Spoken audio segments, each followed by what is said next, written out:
할렐루야. 오늘 새해를 맞이해서 힘찬 찬양을 불러주신 우리 글로리아 찬양대원들 감사합니다. 옳습니다. 우리 하나님의 백성들이 받을 복은 영원한 복인 줄 믿습니다. 귀한 찬양 불러준 우리 찬양대원들 감사합니다. 네. 새해 첫날입니다. 첫 주일입니다. 오늘 이 귀한 새해 첫 주일을 맞은 여러분 우리 주님의 이름으로 환영하고 축복합니다.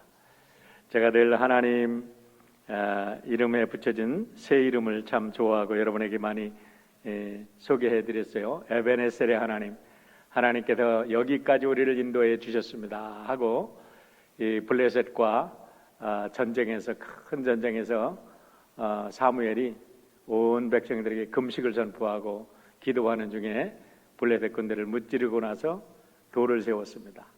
그래서 여기까지 우리를 도우신 돌이다라는 뜻에서 에베네젤, 여기까지 우리를 도우셨다라는 뜻으로 이렇게 하나님을 불렀죠. 우리 여호와 이레의 하나님, 우리 너무나 잘 아는 말씀이에요. 아브라함이 하나님께 생명처럼 모든 소망과 모든 희망이 다 들어있는 아들을 모리아산에 바치라고 했던 그 절체절명의 순간에 하나님의 말씀에 순종하고 나서 그는 준비하시는 하나님, 예비하시는 하나님 해서 여호와 이레의 하나님하고 하나님을 찬양을 했습니다.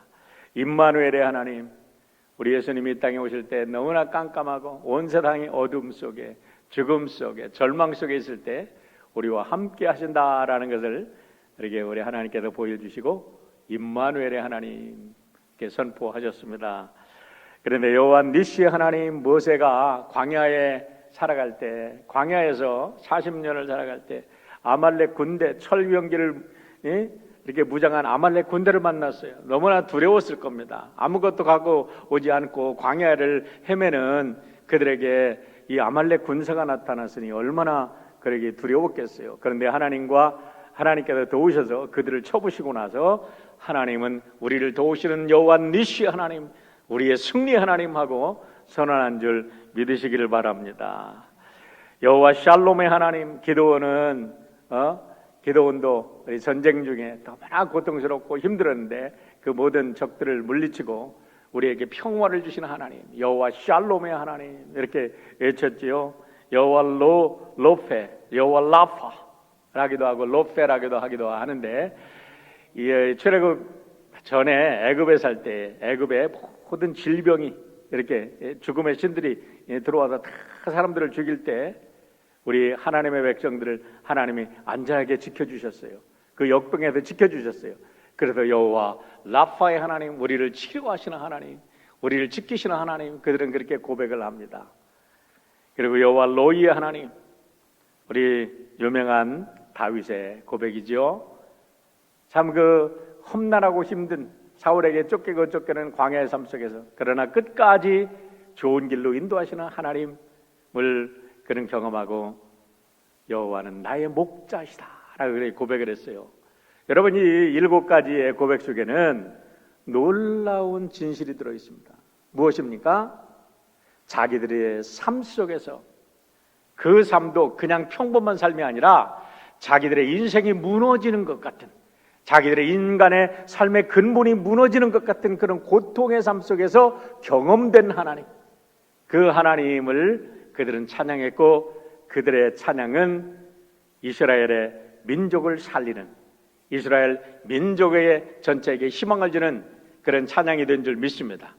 오늘 우리가 새해를 맞이했어요. 코로나 속에서 우리가 고통을 받습니다. 그러나 우리 하나님께서 여호와 카도시 하나님, 하나님 영광의 하나님, 우리 모든 성도들을 축복하시고 영광 받으시는 하나님이신 줄 믿습니다. 이제 새해는 여러분의 삶 속에 이렇게 좋으신 하나님, 축복하시는 하나님, 살아계시는 하나님, 능력의 하나님을 경험하는 아름다운 한 해가 되시기를 주의 이름으로 축원합니다. 마가복음 4장에 보면 예수님께서 바닷가에서 제자들을 가르치실 때에 많은 사람들이 몰려들었어요. 그러자 예수님이 이제 조금 가르치는 사람은 이렇게 좀 떨어져 있어야 되잖아요. 가까이 있으면 다 이렇게 사람들에게 군중에 묻혀서 이렇게 크게 가르칠 수가 없으니까 예수님이 참 지혜로우신 분이세요. 배를 이제 멀찍 띄워라. 그러고도 배에서 이제 사람들이 쭉 바닥에 앉으는데 거기서 말씀을 전하십니다. 아마 하루 종일 말씀을 전하셨던 것 같아요. 그러고도 이제 날이 저물었어요. 4장 35절 말씀 보세요. 그날 저물 때에 제자들에게 이르시되 우리가 저편으로 건너가자 하시니 그들이 무리를 떠나 예수를 배에 계신 그대로 모시고 가매. 예수님이 배에 앉아 계셨는데 그대로 모시고 이제 갈릴리 바다를 건너간다는 말이죠. 다른 배들도 함께 있더니 큰 광풍이 일어나며 물결이 배에 부딪혀 들어와 배에 가득하게 되었더라. 예수께서는 고물에서 베개를 메고 주무시더니 그렇게 말합니다.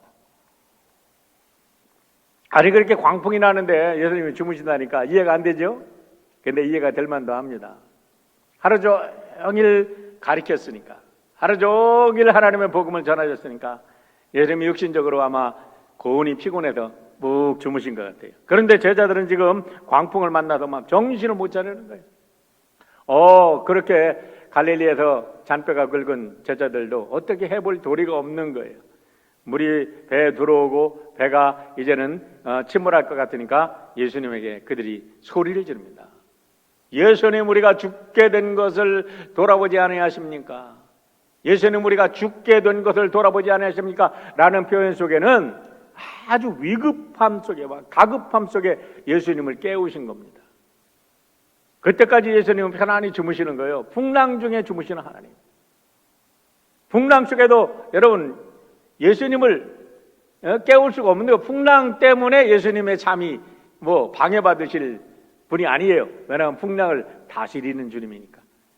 그러니까 예수님이 깨어나셔서 풍랑을 잔잔케 명하시고 제자들에게 왜 믿음이 없느냐, 걱정하지 말아라, 두려워하지 말아라 하면서 제자들에게 산 교육을 해주신 줄 믿습니다.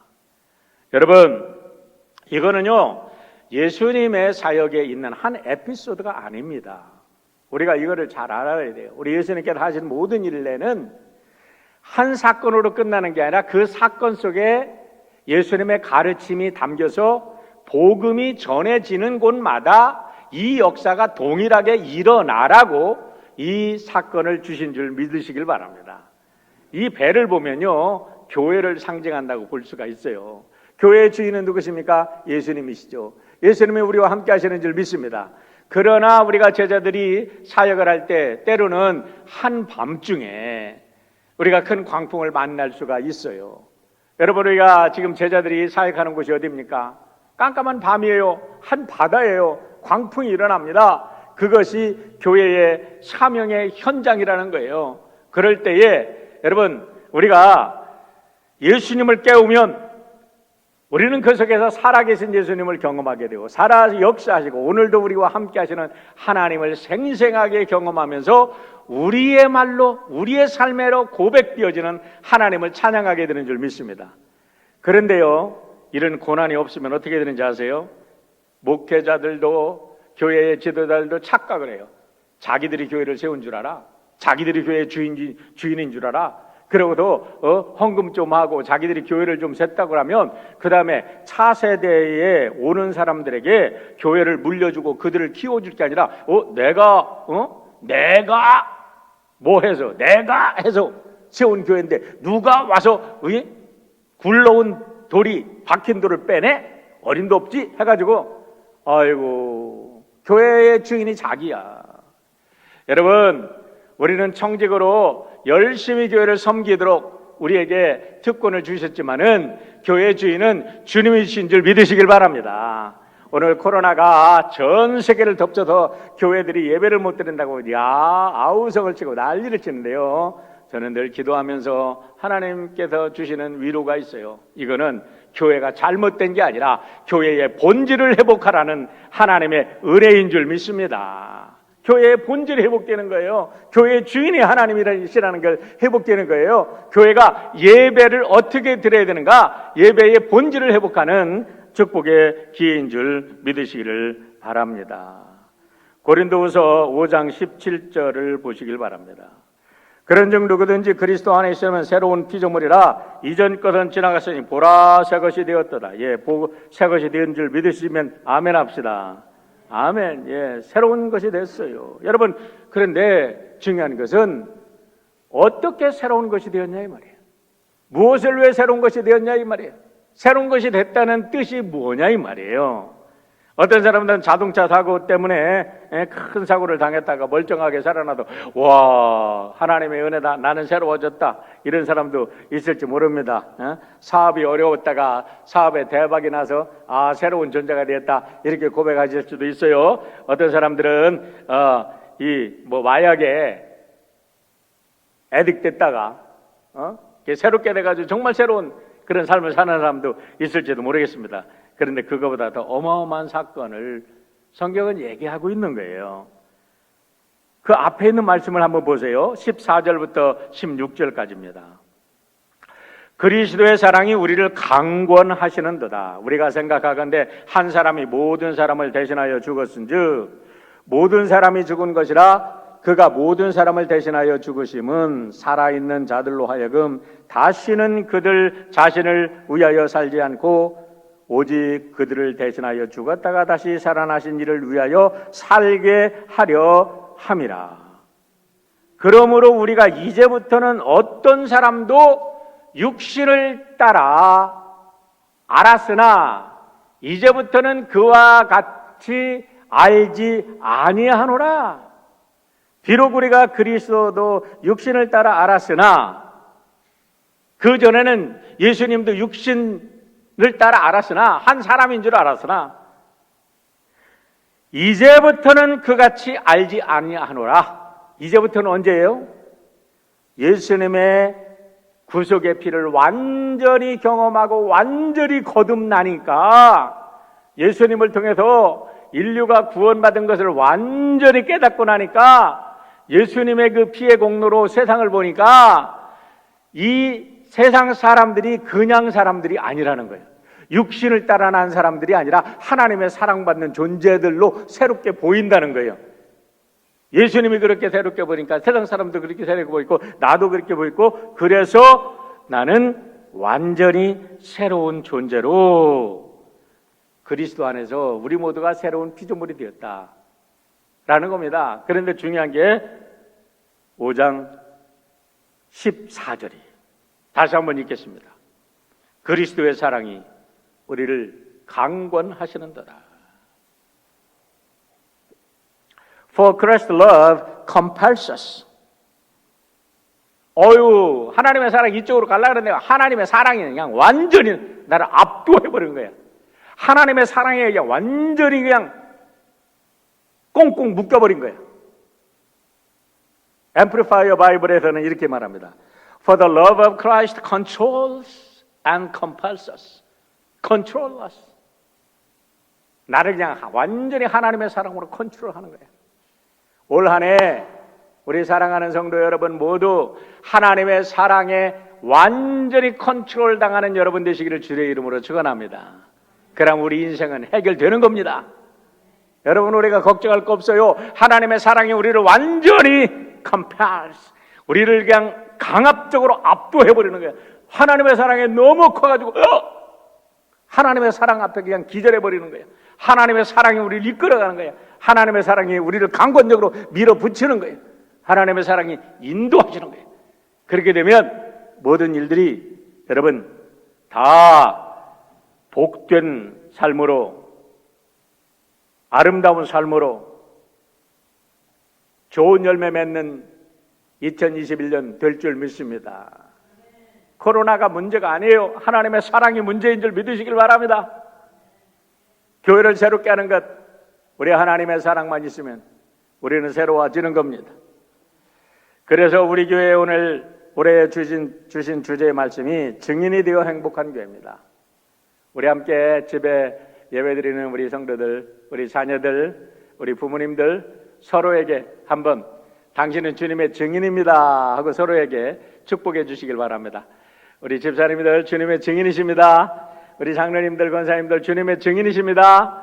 우리 목사님 여러분들은 주님의 증인이십니다. 할렐루야. 우리는 증인되어 행복한 교회가 될 겁니다. 우리는 주님의 증인되어 행복한 교인입니다. 행복한 성도입니다.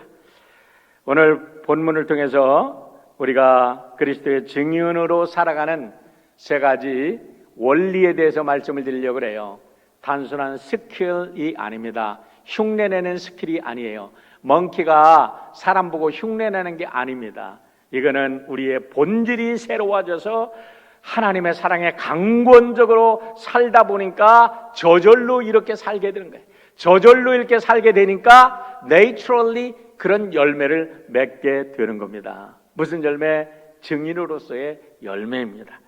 첫 번째는 진실한 예배자로 살자는 겁니다. 여러분 늘 말씀드리는 거예요. 우리들의 삶의 궁극적인 목적, 궁극적인 삶의 여러분 본질은 우리는 예배자로 창조되었어요. 예배 드리라고 창조된 인물들입니다.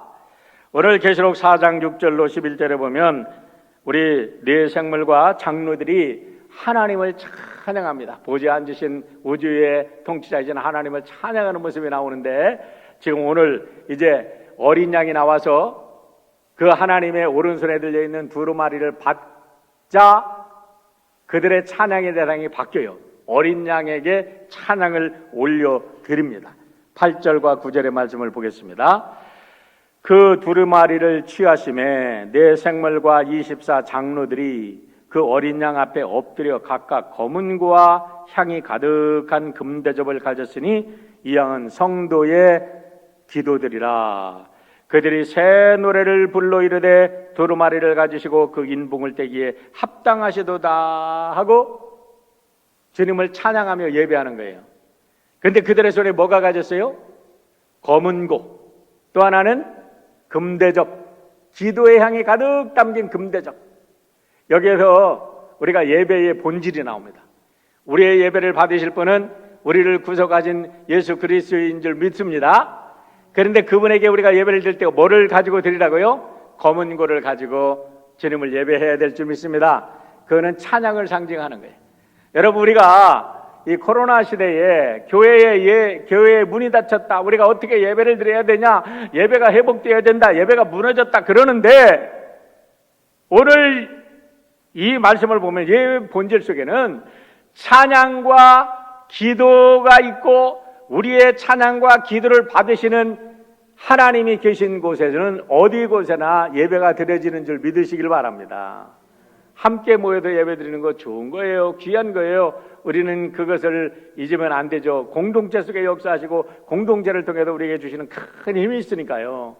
그러나 지금처럼 코로나처럼 어쩔 수 없는 상황 속에도 흩어져서 예배 드린다고 예배가 아닙니까? 아닙니다. 여러분의 집에서 찬양이 살아나고 여러분의 집에서 기도가 살아나고 하나님의 임재가 함께한 곳에 예배의 본질이 회복된 줄 믿으시기를 축원합니다. 그 속에도 올라온 역사가 있어요. 그런데 우리가 여기서 한번 깊이 바라봐야 될 것이 뭐냐면 우리의 기도를 주님이 금대접에 받으신다는 거예요. 그렇게 귀하게 여기신다는 거예요. 할렐루야. 하나님의 기도, 하나님께서 성도들의 기도의 향이 쫙 펴오르는 것을 흠양하신다 그랬어요. 우리가 구약시대에 천막, 성막에다 거기다가 향을 피우는데 그것은 하나님이 흠양하시는 기도의 상징이에요. 여러분 우리가 기도하는 것을 우리 하나님은 기뻐하시는 줄 믿습니다. 제가 딸내미를 시집 보냈는데요. 죄송해요. 이런 얘기하면 또 근데 이 녀석이 하루에 한두 번씩 전화를 해줘요. 카톡으로 꼭 이렇게 페이스로 이렇게 얘기를 해주는데 얼마나 행복한지 몰라. 얼마나 좋은지 몰라. 아이고 그래도 감사하다. 아빠가 제대로 키운 것 같지는 않은데 이렇게 아빠 하고 이렇게 대화하고 얘기하고 하루 뭐 있었는지 뭐 다 얘기해주고 오늘 어떻게 지냈냐 뭐 했냐 그러고 빠이 하는 모습이 얼마나 좋은지 몰라. 여러분 우리가 하나님께 기도하면 하나님이 그렇게 기뻐하시는 거예요. 할렐루야. 하나님이 모르시는 게 아니잖아. 무소식이 희소식인데 뭐 이러지 마시고 우리 하나님께 기도를 하실 때 우리 하나님께서 여러분을 더 이뻐하시고 우리 하나님께서 더 귀하게 여기시고 우리 하나님께서 더 여러분을 통해서 더 많은 축복이 온 세상에 흩어지게 하시는 줄 믿습니다. 하나님이 아무리 축복을 주셔도 하나님 몰라, 하나님 한 번도 하나님께 상의도 안 하고 얘기도 안 하고 찬양도 안 하고 날마다 하나님의 축복이 뭔지도 모르고 돌아다니는 사람한테 하나님께서 귀여워하시겠습니까? 그를 통해서 여러분 축복을 보내시겠습니까? 그렇지 않잖아요. 우리 하나님이 꼭 인성을 닮은 건 아니지만은 우리의 인성이 신성을 닮은 거예요. 그렇기 때문에 우리가 기도를 할 때 하나님의 그 아름다운 향기가 되어서 하나님이 기뻐 받으시고 우리가 기도할 때 대적 마귀는 떠나지는 줄 믿습니다. 여러분 이런 거를요 무당들이 더 많이 배웠다니까. 이방 종교인들이 더 많이 배웠다니까. 그래도 거기 그들이 자기들 신에 예배 드릴 때 막 향불을 피우잖아. 귀신 오지 말라고. 귀신 오지 말라고 향불 피워. 그런데 우리는 그게 아니라 우리 하나님의 백성들이 열심히 기도하고 이 마귀 권세를 깨트리신 예수의 이름으로 기도할 때 마귀는 떠나가고 하나님의 영광 받으시는 찬양만이 올라가 우리 하나님 기뻐하게 되실 줄 믿습니다. 여러분 기도 많이 하십시오. 얼마나 귀한 일인지 몰라요. 세상 사람과 믿는 사람을 코로나 사태는요 분명하게 아주 확실하게 갈라놓은 줄 믿습니다. 뭘 통해서? 예배를 통해서. 코로나가 아무리 지금 세력을 강하게 한다 할지라도 제가 우리 성도님들에게 너무너무 한 해를 보내면서 감사한 거는 우리 성도님들 한 번도 떨어지지 않았어요. 집에서 예배를 드려도 정성스럽게 헌금을 해도 다 교회로 보내시고 그런 걸 볼 때마다 우리 성도님들 한 번도 예배 자리에도 떠나지 않으셨구나. 너무나 감사한 거예요.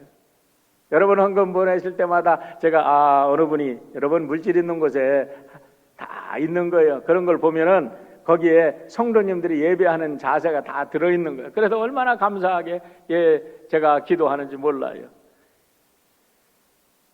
코로나가 우리를 더 아름다운 예배자로, 더 아름다운 사랑에 감동되는 하나님의 백성들로 우리를 분별시켜 주신 줄 믿으시기를 축원합니다. 사랑하는 성도 여러분, 앞으로 코로나가 언제 이게 잠잠해질지 모르지만은 여러분들이 언제 어디서나 어디를 가든지 아름다운 예배자로 서 계실 때에 우리 하나님께서는 여러분을 통해서 영광 받으시고 여러분들은 하나님의 복의 증인이 될 줄 믿습니다. 사무엘상 3장 19절 말씀을 보세요. 사무엘이 어렸을 때 하나님이 이렇게 축복하셨다는 말입니다. 사무엘이 자라매 여호와께서 그와 함께 계셔도 그 말로 하나도 땅에 떨어지지 않게 하시니, 그 말로 하나도 땅에 떨어지지 않게 하시니, 그의 기도를 하나님이 전부 다 받으셨다는 거예요. 할렐루야. 우리 사랑하는 성도 여러분의 올해의 기도가 하나님께 100% 응답되시기를 주의 이름으로 축원합니다. 두 번째는 구속받은 백성으로 왕과 제사장의 신분으로 살아가자는 겁니다. 늘 드리는 말씀이지만 다시 한번 말씀을 통해서 확인합니다. 9절과 10절입니다. 그들이 새 노래를 불러 이르되 두루마리를 가지시고 그 인봉을 떼기에 합당하시도다. 일찍이 죽음을 당하다 각 족속과 방언과 백성과 나라 가운데서 사람들을 피로 사서 하나님께 드리시고 그들로 우리 하나님 앞에서 나라와 제사장들을 삼으셨으니 그들이 땅에서 왕노릇 하리로다 하더라. 할렐루야. 여기 보면 우리 예수님께서 우리 성도들을 위해서 하신 일이 나옵니다. 무슨 일을 하셨다고요? 피로 사서. 우리는 예수님의 목숨값을 대신하는 사람들이야. 예수님이 십자가에서 우리를 피로 사셨어. 예수님이 생명을 버리시고 나를 사셔서 누구한테 드렸어요? 하나님께 드렸어. 그러니까 하나님이 우리를 뭘로 만들어주셨어? 하나님 나라로 만들어주시고 하나님 나라의 제사장으로 만들어주시고 이 땅에서는 왕으로 살게 해주셨다는 말이야. 할렐루야. 오늘 이 새해를 맞이하는 우리 사랑하는 들음의 가족 여러분, 모든 성도 여러분, 오늘 이것을 분명하게 확인하시기를 주의 이름으로 축원합니다. 여러분은 예수님의 보혈의 피로 산 분들입니다. 팔린 분들입니다. 누구에게? 하나님께. 마귀의 손에 살던 사람들이 이제는 하나님 나라의 백성, 하나님 나라의 대사가 된 줄 믿습니다. 그리고 이 땅에서 사는 동안에 이 땅의 모든 죄를 다 용서하고 이 땅의 사람들의 죄를 다 중보하며 기도하며 저들을 죄의 사슬에서 풀어줄 수 있는 제사장으로 위임받으신 줄 믿으시길 바랍니다. 여러분에게는 하나님의 왕권이 주어진 줄 믿으시길 바랍니다. 지혜와 능력과 권세, 하나님의 왕권이 우리 하나님의 백성들에게 우리 주님의 이름으로 위임되었어요. 할렐루야. 얼마나 귀한 겁니까? 여러분, 그런데 왜 예수 믿기 전의 삶과 예수 믿은 후의 삶을 구분하지 못합니까? 바울 사도가 그거를 아주 극적으로 표현했어요. 배설물처럼 여긴다. 내가 예수 믿기 전에 나는 8일 만에 할례를 받고 나는 율법의 전문가고 나는 권세를 가졌고 나는 뭐 했는데 이 모든 게 똥덩어리였다. 똥덩어리. 그런데 예수 믿고 나는 복덩어리 되었다. 할렐루야. 확실하게 합시다. 예수 믿기 전에 나는 똥덩어리였어. 근데 예수 믿고 나니까 나는 복덩어리요, 제사장이요, 왕이요, 하나님 나라의 대사가 되었다. 할렐루야. 그런데 요즘에 한번 보세요, 여러분. 하나님 나라의 대사가 됐다는 사람들이 왜 그렇게 못난 짓을 합니까? 얼마 전에도 우리 LA에 영사로 있던 사람이 말이야, 한국 가가지고, 한국 간 게 아니고 불려갔지. 그 사람 뭐 다 이렇게 그 직위가 박탈된지 모르겠어요. 성적인 어뷰즈를 하고 직원들한테, 부하 직원들한테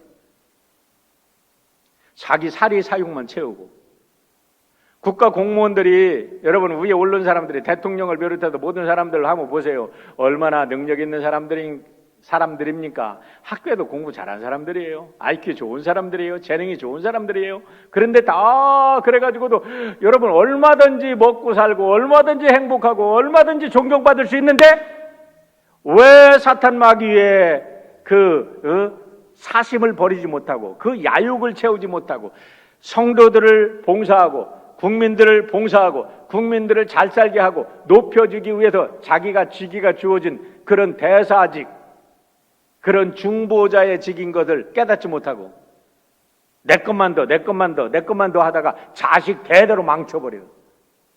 불쌍해. 왜 그럴까요? 신분의 변화를 몰라서 그래요. 그런데 우리가 과연 예수 안에서 이렇게 위대한 존재로 변화된 것을 우리가 알고 있느냐요 말이요.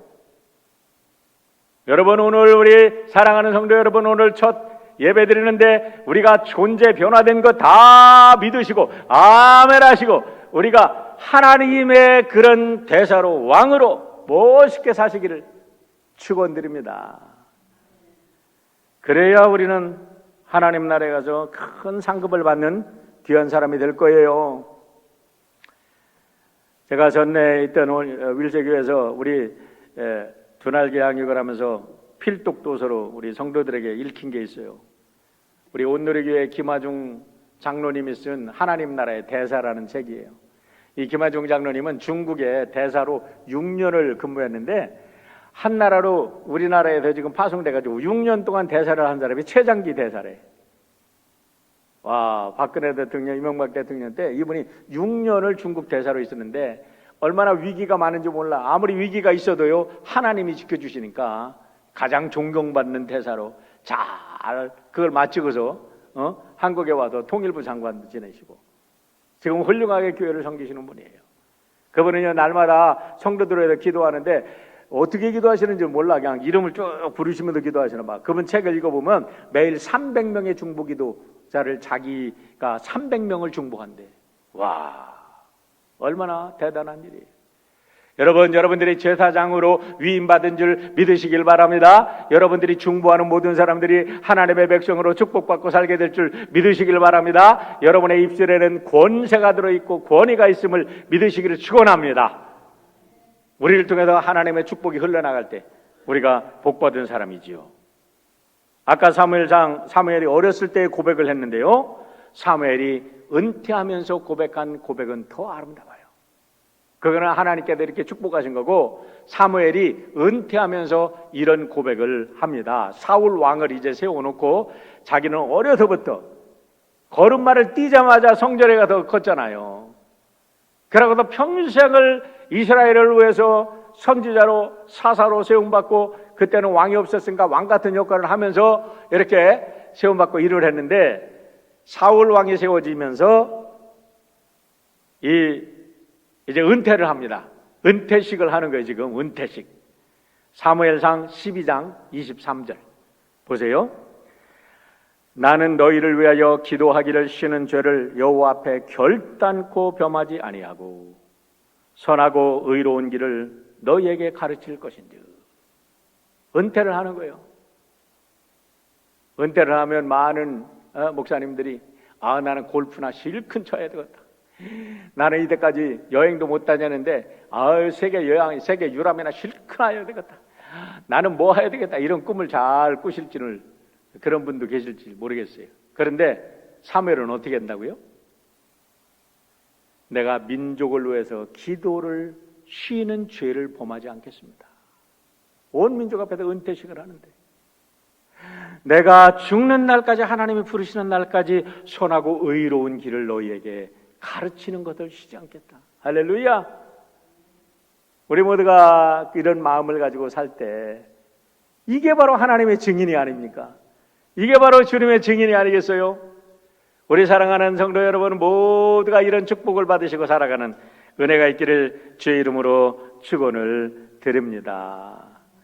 코비드에서 늘 말씀드리지만 우리 가정이 성전으로 회복되었습니다. 성전에서 기도하십시오. 여러분, 우리의 가정이 학교로 회복되었습니다. 회당으로 회복되었습니다. 우리의 자녀들에게 여러분들이 말씀을 가르치십시오.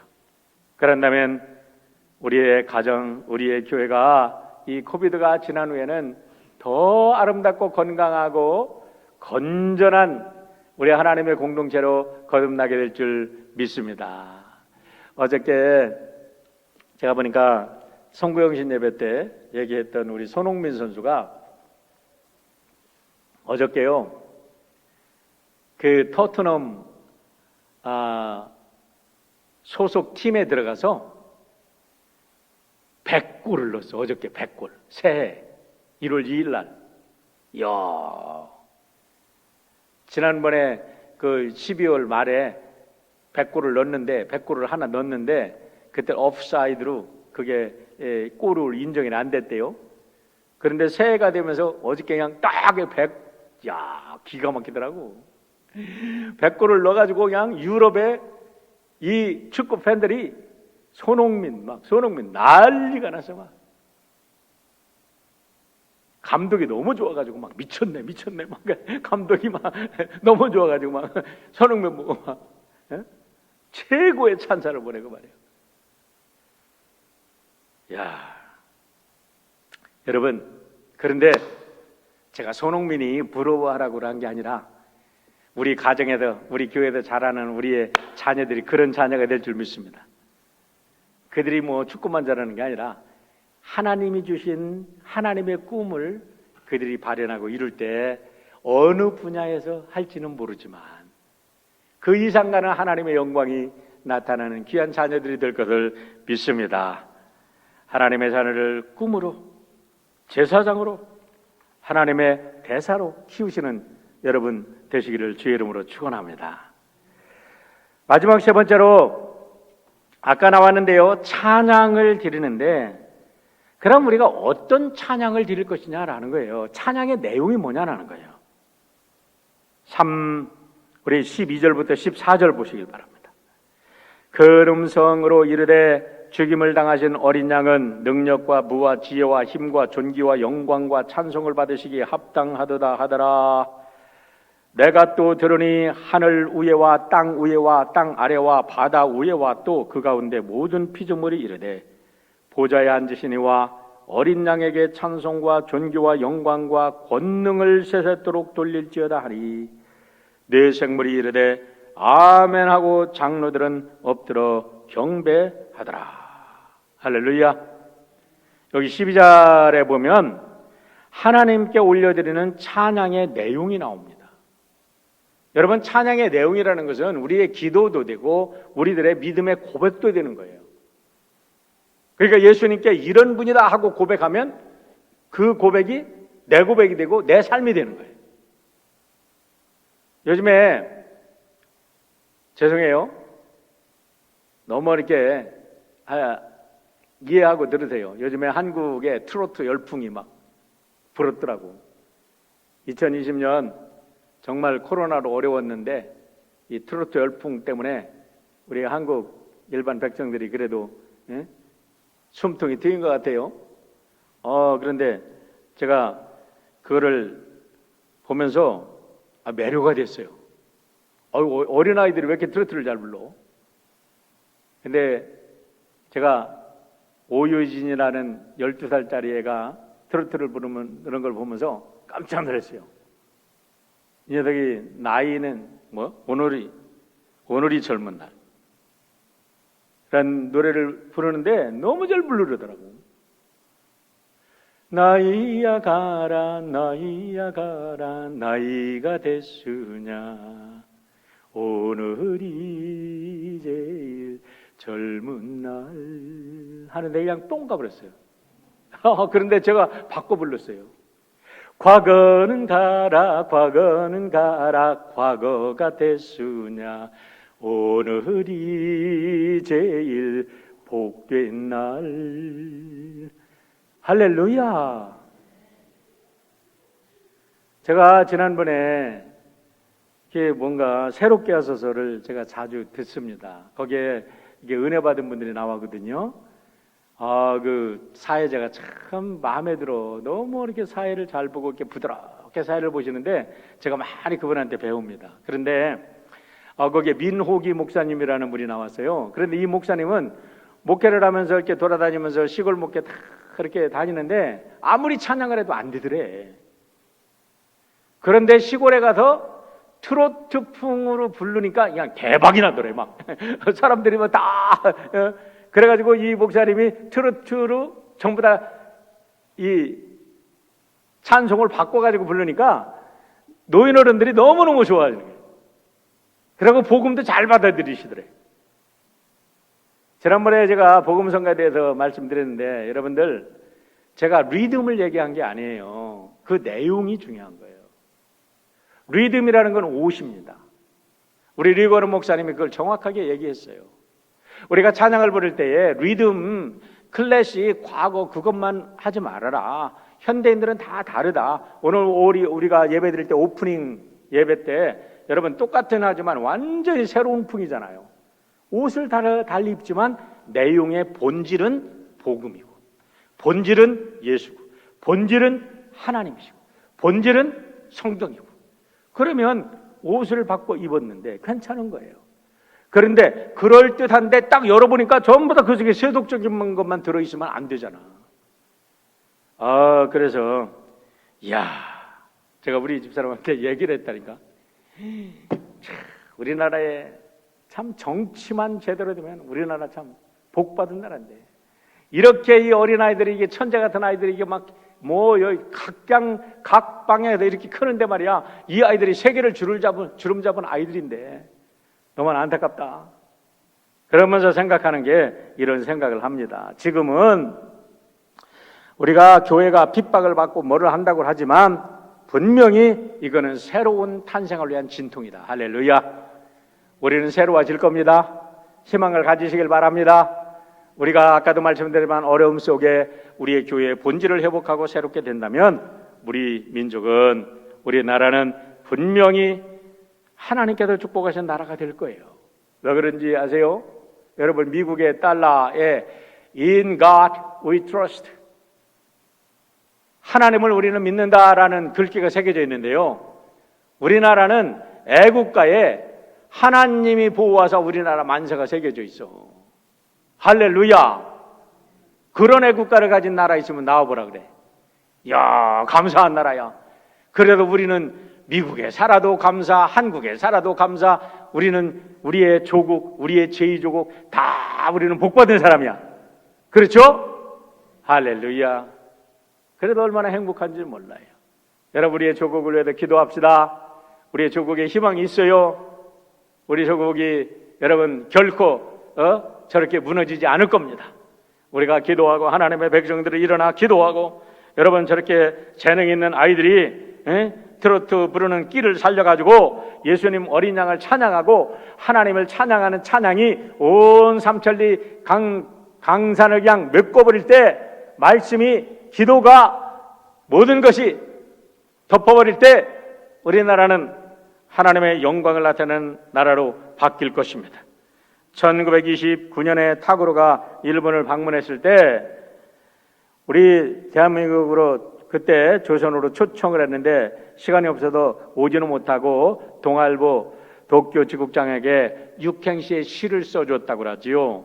이것이 1929년 4월 3일 날 동아일보의 원문으로 이렇게 또 번역해서 발표가 되었어요. 그 내용이 바로 이렇습니다.